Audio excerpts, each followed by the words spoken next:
Everybody is going to report the decision tonight, crew, and the decision is the least interesting thing that happened. The Federal Reserve held interest rates, and fine, that is a decision. Now read the vote, because the vote is where the argument is. 9-3.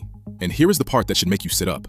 All three of the people who disagreed wanted rates to go up, not down, up. Here are the numbers as filed. The committee held its target range for the federal funds rate at 3.5 to 3.75%. The vote against was Beth Hammack, Neel Kashkari, and Lorie Logan, and each of them preferred to raise that range by 1/4 point. Now, dissent at the Federal Reserve is not unusual on its own. People disagree. That is the job. 3 dissents, all pointing the same direction, is a different animal, because it means 1/4 of the voting committee thinks the tightening is not finished, in a year when the entire consensus was that the next move would be a cut. The statement itself tells you what they are worried about, and I want to read it to you exactly.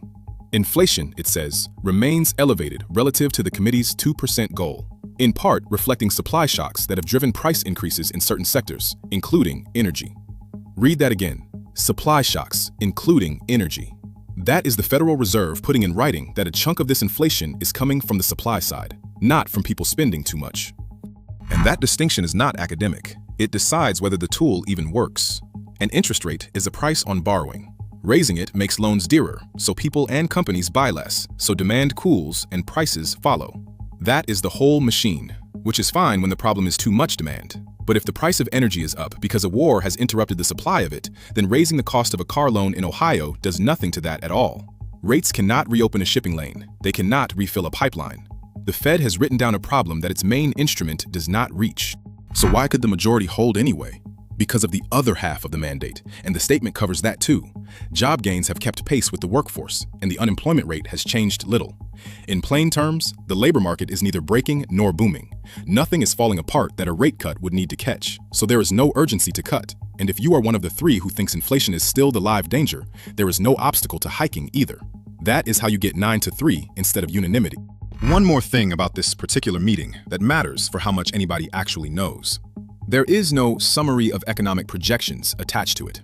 That is the document where committee members mark down where they each expect rates to go, and it is the usual way of reading their direction of travel. Without it, the dissent count is basically what we have got. Going into the meeting, market pricing implied somewhere around a 30% chance of a hike, which tells you this was not a settled question out there either. So here is what this desk will not do, and I want to be straight about why. I am not going to tell you what happens in September.